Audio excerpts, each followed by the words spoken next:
अस्सलाम वालेकुम everyone, everything वीडियो.pk में खुश आमदीद। उम्मीद है कि आपने अब तक संगे-माह की किस्त नंबर 1 देख ली होगी और आप भी मेरी तरह बहुत खुश होंगे इसकी किस्त नंबर 1 देखकर, क्योंकि इतना अमेजिंग ड्रामा था कि ड्रामा देखकर दिल खुश हो गया। मतलब एक तो मुझे वो पीटीवी के सुनहरे दिन याद आ गए। मतलब एक वक्त हुआ करता था वहाँ पे इतना ज़बरदस्त ड्रामा आता था और हम पे भी ऐसी बनी। हम टेलीविजन में भी बहुत ऐसे ड्रामे उन्होंने उनके ऐसे प्रोजेक्ट्स रहे हैं जो कि बहुत हाई लेवल एंटरटेनमेंट आवाम को फराहम कर चुके हैं। तो संगे-मरमर यानी संगे-माह से पहले संगे-मरमर भी उनमें से एक ड्रामा था जो बहुत ही ज़बरदस्त था, जो कबाइल की कहानी थी और उनका रहन सहन और उनका लबो लहजा और वहाँ की कहानी, तो वो बहुत मज़े की थी। और उसके बाद अब मुझे जो कहानी बहुत ही ज़्यादा मतलब खुशी दे रही है और इस ड्रामे को देखने और आने वाली किस्तों के लिए एक्साइटमेंट महसूस हो रही है, वो है संगे-माह। हाँ, किस्त नंबर 1 पर अगर मैं बात करूँ तो मतलब क्या बात करूँ, इसका हर एक डायलॉग ओवरऑल ड्रामे का हर सीन ही बहुत लुत्फ़ अंदोज़ था। मतलब बहुत मज़ा आया। कुछ ऐसे सीन थे जो कि बहुत ही ज़्यादा मज़ेदार थे और ड्रामे की जान थी। जब एक सीन वो था जो मुझे बहुत ज़्यादा उसे लेकर बहुत मज़ा आया, जब गुलमीना की माँ राइफल लेकर फायर करती है और गुलमीना कहती है कि डेढ़ का बच्चा, मतलब वो सीन बहुत मज़ेदार था। और सामने जो है वो हिकमत होता है, तो और हिकमत और गुलमीना जो इनकी जो जोड़ी है ड्रामे में, इनको देखकर बहुत मज़ा आया। मतलब परफेक्ट चॉइस। उसके बाद आतिफ असलम का नाम ड्रामे में जो है वो हिलमत खान है और हिलमत खान का जब सीन शुरू होता है वो बहुत कोई आउटस्टैंडिंग था। और जो लाइन्स वो कहते हैं वो तो आप जब देखेंगे तो आपको पता चलेगा। मतलब वो लाइन्स बहुत दिल को छू जाने वाले थे। मतलब वो जो शायरी थी इसमें, जो हिलमत खान का रोल है वो एक ऐसे बंदे का रोल है जिसका दिल बहुत सारा टूटा हुआ है और जो खुद जिसके लिए ज़िंदगी एक बोझ से बढ़कर कुछ नहीं अब तक जो महसूस हो रहा है। लेकिन मैं अभी ओवरऑल पहले किस्त को देखकर जो मुझे कहानी की समझ आई, क्योंकि मैं खुद एक अदब की तालिबा हूँ, तो हमें ड्रामे को देखकर उसकी OST को देखकर अंदाज़ा ख्याल रखें। हाँ, उसके बाद अगर मैं हाजी मरजान नुमाइजा साहब की एक्टिंग की बात करूँ तो खैर उनकी एक्टिंग की बात करना बिल्कुल अजीब होगा। मतलब इतने कोई सुपर स्टार हैं और एक अपने अंदर एक स्कूल के मानंद हैं। अगर एक्टिंग अगर कोई सीखना चाहता है तो डेफिनेटली उनसे सीखे। ओवरऑल कास्टिंग बहुत ज़बरदस्त है। मैं हाजी मरजान की बात करूँ तो नुमाइजा का किरदार हाजी मरजान का है, जो कि जगह वगैरह के फैसले करता है और हिकमत और धन का बाप है। अच्छा, यहाँ पर एक चीज़ क्लियर नहीं होती है कि हिलमत जो है वो हाजी का अपना बेटा है या सौतेला बेटा, क्योंकि मुझे इस चीज़ का अंदाज़ा इस तरीके से हुआ कि मैं आपको आगे चलकर बताऊँगी। तो हाजी का किरदार भी बहुत अमेजिंग है और यकीनन संगे-मरमर में जो जिस तरीके से नुमाइजा का रोल था और वो यकीनन इससे बहुत बढ़कर होगा हमें संगे-माह में देखने को मिलने वाला है। और हाजी की जो हिकमत और हिलमत की माँ है संगे खान, उसका रोल भी, उसकी एक्टिंग और डायलॉग्स की अदायगी आउटस्टैंडिंग, मज़ा आ गया।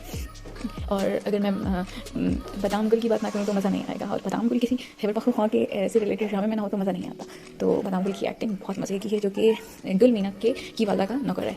तो अब हम बात करते हैं स्टोरी पर। तो स्टोरी कोई मुझे समझ आई है वो यही है कि जो स्टोरी का यानी कि कहानी का मौजू है वो गाग है। गाग एक ऐसी रस्म है जो कि खैबर पख्तूनख्वा के भी बहुत से इलाकों में होती, जिसे गैर कानूनी रस्म करार दी गई। उसके खिलाफ एक्ट मौजूद जगह में भी इसमें फैसले होते हैं और सख्त सज़ाएं सुनाई जाती हैं। दरअसल ये गाग एक ऐसा गाग के लफ्ज़ी मायने तो पुकारने के हैं। एक गाँव का कोई आदमी उठता है, गन लेकर किसी खातून के दरवाजे पर फायर खोल देता है, जिसका मतलब ये है कि ये खातून मेरी है और अब इस पर कोई भी जो है रिश्ता नहीं भेज सकता। तो इसी वजह से होता ही है कि कभी कभी वो औरत जो है सारी उम्र तनहा रह जाती है और उसे कोई रिश्ता नहीं देता।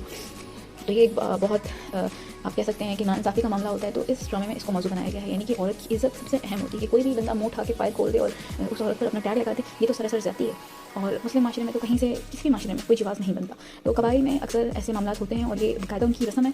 लेकिन अब इसके खिलाफ जगह में भी सख्त सज़ाएं सुनाई जाती हैं और पाकिस्तान में इस पर कानून भी मौजूद है।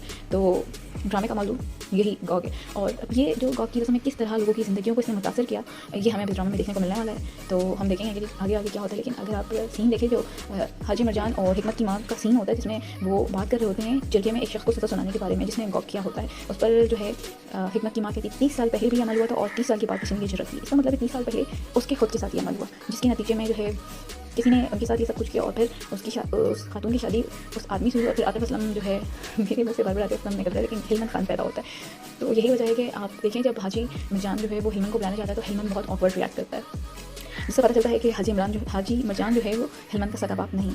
तो अब आगे आगे कहानी में हमें पता चलेगा कि जी क्या मामला है। वो आप अगर आप भी मेरी राय के साथ कर सकते तो मुझे कमेंट सेक्शन में ज़रूर बताएं।